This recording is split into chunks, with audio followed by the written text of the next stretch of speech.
2019లో చంద్రబాబు నాయుడు గారు భోగాపురం ఎయిర్పోర్ట్ కడుతున్నాం, number of airports కావాలి. అటు కర్నూలు ఎయిర్పోర్ట్ ప్రారంభమైన తర్వాత భోగాపురం ఎయిర్పోర్ట్ అంటే నా దృష్టికి ఒకటే వచ్చింది.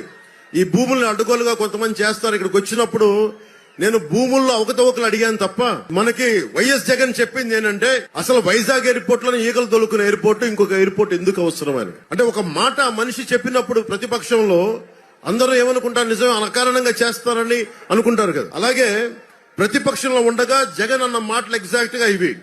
వైజాగ్ ఎయిర్పోర్ట్ లో ఈగలు తోలుకుంటుంటే ఈ భోగాపురం ఎయిర్పోర్ట్ అవసరమా అన్న వ్యక్తి అధికారంలోకి వచ్చాక మళ్ళీ మొదలు పెట్టాడు. భోగాపురం ఎయిర్పోర్ట్ క్యాన్సిల్ అయ్యిందని చెప్పాడు, ఇన్సైడర్ ట్రేడింగ్ జరిగిందని చెప్పాడు. భూములు ధరలు పడిపోయేలా చేసిన తర్వాత మళ్లీ ఆ భూములు తన చేజిక్కించుకొని మళ్లీ వాళ్ళందరి బినామీలు వచ్చి ఈ భూముల మీద పడ్డారు. అమ్మినోడి దగ్గర అమ్మినట్టుగా కొనేశారు, అమ్మని వాడి మీద దౌర్జన్యం చేశారు. మొత్తం భూములు చేతుల్లోకి తీసుకున్నాక మళ్లీ చెల్లికి మళ్లీ పెళ్లినట్టుగా చంద్రబాబు గారు ఏ స్థలంలో ఎయిర్పోర్ట్ శంకుస్థాపన చేశారో అదే ఎయిర్పోర్ట్ లో మళ్లీ భూముల రేట్లు పెంచి మళ్లీ అక్కడే కూర్చొని శంకుస్థాపన చేశాడు. భూమి మిగలలేదు, డబ్బులు రాలేదు. ఇలాంటి ద్వంద్వ నీతి మనకి. రాజధాని ఏమో అమరావతికి 35,000 కాదు 50,000 ఎకరాలు కావాలని చెప్పిన వ్యక్తి 3 రాజధానులు అని చెప్పాడు. ఉత్తరాంధ్ర వెనకబడిపోతుందని చెప్పాడు. ఎయిర్పోర్ట్ లో మనకి ఈ రోజుకి రాజధాని లేదు. ప్రతిపక్షంలో ఉండగా ఆ భూములు ఏమైపోయిన పోరాటం చేసి నటించాడు. ఇప్పుడు భూమి ఆ నిర్వాసితులు డబ్బులు 2 దోచేశారు.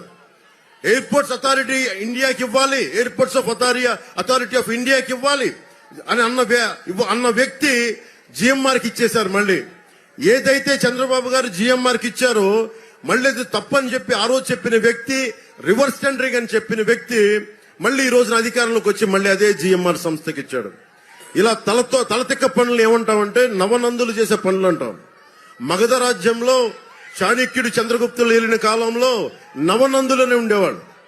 నవనందులు ఏంటంటే తలతిక్క పనులు, హింస, దోపిడీ ఇవన్నీ చేసేవాళ్ళు. నవనందులకి కావాల్సింది ప్రజలు చాణక్య చంద్రగుప్తుల్లా అవ్వాలి. మీరందరూ వ్యూహం వెయ్యాలి, చంద్రగుప్తుల్లా పోరాటం చేయాలి. చేస్తే కానీ ఈ వైసీపీ నవనందుల్ని గద్దెకి దింపలేం.